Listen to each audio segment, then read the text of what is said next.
এই মুহূর্তে জাতীয় চিড়িয়াখানায় আছেন তাসনিয়া নিশাত মিম, জিয়া উদ্যানে আছেন সহকর্মী ফাতেমাতুজ জোহরা, কক্সবাজার সমুদ্র সৈকতে সুজাউদ্দিন রুবেল এবং বান্দরবানের নীলাচল পর্যটন কেন্দ্রে আছেন এনে জাকির। সরাসরি প্রথমেই যাচ্ছি মিমের কাছে। মিম, বিনোদনপ্রেমী হাজারো মানুষের ঢল নেমেছে রাজধানীর মিরপুরে জাতীয় চিড়িয়াখানায়। আমরা জানি যে গতকাল কিন্তু ঈদুল আজহার আনুষ্ঠানিকতা সম্পন্ন করে পরিবার পরিজন নিয়ে কিন্তু দর্শনার্থীরা আজ ভিড় জমিয়েছেন মিরপুরের জাতীয় চিড়িয়াখানায়। এই মুহূর্তে আমি কিন্তু রয়েছি সেই ভাইরাল হওয়া সাদা মহিষ ডোনাল্ড ট্রাম্প, অর্থাৎ যার নাম আলবিনো বাফেলো, সেই সাদা মহিষের খাঁচার সামনে। আমরা কিন্তু জানি যে মিরপুর চিড়িয়াখানায় 137 প্রজাতির প্রায় 3000-এর বেশি কিন্তু প্রাণী রয়েছে। এই এতগুলো খাঁচা পেরিয়ে কিন্তু এই সাদা মহিষের এই খাঁচার সামনে কিন্তু বিভিন্ন কন্টেন্ট ক্রিয়েটর থেকে শুরু করে বিভিন্ন উৎসুক দর্শনার্থীরা কিন্তু ভিড় জমিয়েছেন এবং তাদের সাথে কথা বলে যেমনটি জানতে পেরেছি, তারা কিন্তু এক নজর, যেহেতু আন্তর্জাতিক গণমাধ্যমেও বেশ সাড়া ফেলেছে এই আলবিনো বাফেলো জাতের এই সাদা মহিষটি, তো দর্শনার্থীদের কিন্তু বাড়তি উত্তেজনা আমরা দেখতে পাচ্ছি এই সাদা মহিষটিকে ঘিরে এবং তারা কিন্তু চেষ্টা করছেন সাদা মহিষটিকে এক নজর দেখতে। পরিবার পরিজন নিয়ে সেলফি তুলছেন। এছাড়াও বিভিন্ন কন্টেন্ট ক্রিয়েটররা কিন্তু এখানে ভিড় জমিয়েছেন। তারা যেটি বলছেন যে দর্শকের যেহেতু আগ্রহের কেন্দ্রবিন্দুতে এই সাদা মহিষ, তো এই সাদা মহিষটিকে আসলে যেহেতু যারা চিড়িয়াখানায় ঘুরতে এসেছেন তারা যেমনটি বলছেন যে তারা কিন্তু শুরুতেই চলে আসছেন এই খাঁচাটিতে, অর্থাৎ এই সাদা মহিষটি কিন্তু এবারের কুরবানির ঈদুল আজহার এই ঈদ উৎসবে কিন্তু বাড়তি কিন্তু মনোযোগ আকর্ষণ করতে পেরেছে দর্শক মণ্ডলীর কাছে। এবং শুধু এই খাঁচায় নয়, দর্শক মণ্ডলী কিন্তু ঘুরে ঘুরে বিভিন্ন দর্শনার্থীরা কিন্তু ভিড় জমাচ্ছেন অন্যান্য খাঁচাতেও। তবে বাড়তি কিন্তু উত্তেজনা, বাড়তি আগ্রহ সৃষ্টি করেছে এই সাদা মহিষের খাঁচাটি। তো এই ছিল রাজধানীর মিরপুরের জাতীয় চিড়িয়াখানা থেকে আমার কাছে ঈদ বিনোদনের সর্বশেষ। আমরা ঈদ বিনোদনের বাকি খবর জানবো। রাজধানীর শেরেবাংলা নগরে আছেন সহকর্মী ফাতেমাতুজ জোহরা। আমরা সরাসরি চলে যাব রাজধানীর জিয়া উদ্যানে। কোলাহলমুক্ত নগরীতে রাজধানীর বিনোদন কেন্দ্রগুলো জমে উঠেছে, আর এই বিনোদন কেন্দ্রগুলোর মধ্যে অন্যতম জিয়া উদ্যানে নগরবাসীদের ভিড় লক্ষ্য করা যাচ্ছে। দুপুর গড়িয়ে বিকেল না হতে হতেই কিন্তু এই দর্শনার্থীদের সংখ্যা বৃদ্ধি পাচ্ছে। আমরা এখানে এসে দর্শনার্থীদের সাথে কথা বলে জানতে পেরেছি, কেউ এসেছেন পরিবার পরিজনদের নিয়ে, কেউ বা বন্ধুদের সাথে। মা বাবার হাত ধরে যে শিশুরা এসেছেন তাদের মধ্যে এক অন্যরকম উচ্ছ্বাস দেখতে পাচ্ছি। আজ ঈদুল আজহার দ্বিতীয় দিন, ব্যস্ততার কারণে গতকাল যারা বের হতে পারেননি আজ কিন্তু তারা এই ফাঁকা ঢাকার সৌন্দর্য উপভোগ করছেন। কেউ সবুজ ঘাসে বসে গল্প করছেন, কেউ বা হাঁটছেন প্রিয় মানুষের হাত ধরে, কেউ বা ব্যস্ত রঙিন এই মুহূর্তগুলিকে ক্যামেরা বন্দী রাখতে। খোলা আকাশের নিচে হাসি গল্পে মুখর হয়ে রয়েছে পুরো উদ্যান এলাকা। গত দুদিন ধরে গরমের উত্তাপ থাকলেও দুপুরের পর থেকে কিন্তু আবহাওয়া শীতল হতে শুরু করেছে। লেকের মনোরম পরিবেশে বসে অনেকে সময় কাটাচ্ছেন। এছাড়াও নিরাপত্তা ব্যবস্থা নিয়ে সন্তোষ প্রকাশ করেছেন দর্শনার্থীরা। রোদের উত্তাপ অনেকটাই কমে গেছে। শিশুদের মধ্যে উচ্ছ্বাস দেখা যাচ্ছে। তারা বাবা মার কাছে বিভিন্ন খেলনা এবং খেলনা সামগ্রী কিনে দেওয়ার আবদার করছেন।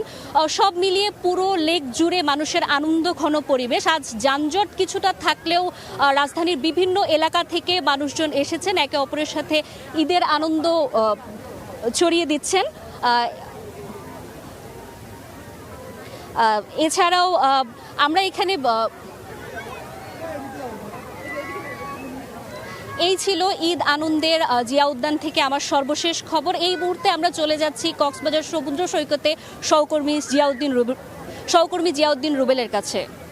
যে তাপ সেটি কিছুটা কমেছে আর মানুষের মাঝে স্বস্তি ফিরেছে। এখন পড়ন্ত বিকেল, কক্সবাজার সমুদ্র সৈকতে 3টি পয়েন্ট দিয়ে দলে দলে পর্যটকরা নামছেন।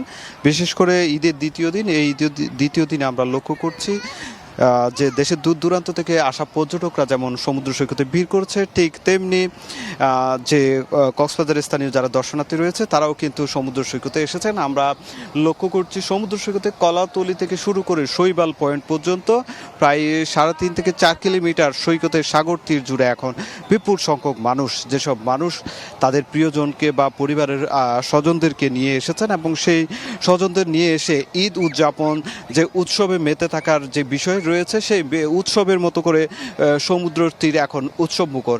এখানে পর্যটকরা যেমন আনন্দ করছে, ঠিক তেমনি স্থানীয় দর্শনার্থীরাও তাদের আত্মীয় স্বজনদের নিয়ে এসে ছবি তোলা থেকে শুরু করে যে সমুদ্রের যে নোনা জলে গোসল করা থেকে শুরু করে সব ধরনের আনন্দ কিন্তু তারা করে যাচ্ছে, আমরা সেটি লক্ষ্য করছি। বিশেষ করে যেহেতু বিপুল সংখ্যক পর্যটক এসেছে, এখন যেহেতু সূর্য ডুবে যাবে, সে সূর্য ডুবার দৃশ্য উপভোগ করার জন্য কিন্তু আমরা লক্ষ্য করছি পর্যটক এবং স্থানীয় দর্শনার্থীর আগমন কয়েক গুণ বেড়েছে এবং সামনে আরও আধা ঘন্টা কিংবা 1 ঘন্টার মধ্যে আরও বেশি পর্যটকের আগমন বাড়বে, তেমনটাই বলছে লাইফগার্ড কর্মী থেকে শুরু করে এখানকার আইন শৃঙ্খলা বাণী। আমরা এখন পর্যন্ত আসলে যেটি লক্ষ্য করছি, সমুদ্র সৈকতের যে পয়েন্টগুলো রয়েছে সেখানে নিরাপত্তা জোরদার করা হয়েছে। লাইফগার্ড থেকে শুরু করে ট্যুরিস্ট পুলিশ সবাই একযোগে কাজ করছে। তো এই ছিল আমার কাছে সৈকত থেকে সবশেষ। এখন আমরা চলে যাচ্ছি বান্দরবনে আমাদের সহকর্মী এনে জাকিরের কাছে। দর্শনার্থীদের ভিড়ে মুখর পাহাড়কন্যা বান্দরবানের সবগুলো পর্যটন কেন্দ্র। এই মুহূর্তে আছি আমরা নীলাচল পর্যটন কেন্দ্রে, পরিবার পরিজন নিয়ে ঈদের ছুটি কাটাতে নীলাচল পর্যটন কেন্দ্রে এই মুহূর্তে অবস্থান করছে কয়েক হাজারেরও বেশি পর্যটক। আমরা আপনাদেরকে দেখানোর চেষ্টা করব জেলার বিভিন্ন প্রান্ত থেকে, বিশেষ করে আশেপাশের যে জেলাগুলো রয়েছে এবং বান্দরবানের যারা স্থানীয় রয়েছে তারা সবাই কিন্তু পরিবার পরিজন বন্ধু বান্ধব নিয়ে ঈদের ছুটি কাটাতে এই মুহূর্তে নীলাচল পর্যটন কেন্দ্রে অবস্থান করছে। সকাল থেকে আমরা বিভিন্ন পর্যটন কেন্দ্র ঘুরে দেখেছি দর্শনার্থীরা চিম্বুক, প্রান্তিক লেক, তমাতুঙ্গি সহ বিভিন্ন কেন্দ্রে ছুটে যাচ্ছে তাদের পরিবারের সদস্যদেরকে নিয়ে চাঁদের গাড়িতে করে এক পাহাড় থেকে আরেক পাহাড়ে ছুটে পারাচ্ছে। মূলত ঈদের ছুটি উদযাপন করতে তারা পাহাড়ের যে বিনোদন কেন্দ্রগুলো, দর্শনীয় স্থানগুলো রয়েছে সেই দর্শনীয় স্থানগুলোতে ছুটে বেড়াচ্ছে। প্রতি বছর ঈদের ছুটিতে কিন্তু পাহাড়কন্যা বান্দরবানে প্রচুর পর্যটকের সমাগম ঘটে। এই বছর কিন্তু আজ ঈদের দ্বিতীয় দিনে দেশের যে পর্যটকরা এখানে আশানুরূপ আসার কথা রয়েছে সেই পরিমাণ পর্যটক কিন্তু আসলে এখনো সেখানে আসেনি। আমরা হোটেল মোটেল মালিক সমিতির সাথে কথা বলেছি, তারা আমাদেরকে যেটি জানিয়েছে ইতিমধ্যে 50% বুকিং সম্পন্ন হয়েছে। তবে আজ ঈদের দ্বিতীয় দিন, আগামীকাল বা পরশুদিন থেকে যে পর্যটকদের আনাগোনা, এই সমাগম কিন্তু আরো বাড়তে পারে, ব্যবসায়ীরা আমাদেরকে সেটি জানিয়েছে। এবং আমরা আইন শৃঙ্খলা বাহিনীর সাথে কথা বলেছি, পর্যটকরা যাতে এখানে নিরাপদে স্বাচ্ছন্দ্যে ঘুরে বেড়াতে পারে সেজন্য কিন্তু প্রশাসনের পক্ষ থেকেও নানা পদক্ষেপ গ্রহণ করা হয়েছে। তো এই ছিল আমার কাছে বান্দরবানের নীলাচল থেকে পর্যটনের সবশেষ খবর। ঈদের ছুটিতে বিনোদন কেন্দ্রগুলোর খবর জানাচ্ছিলেন সহকর্মীরা।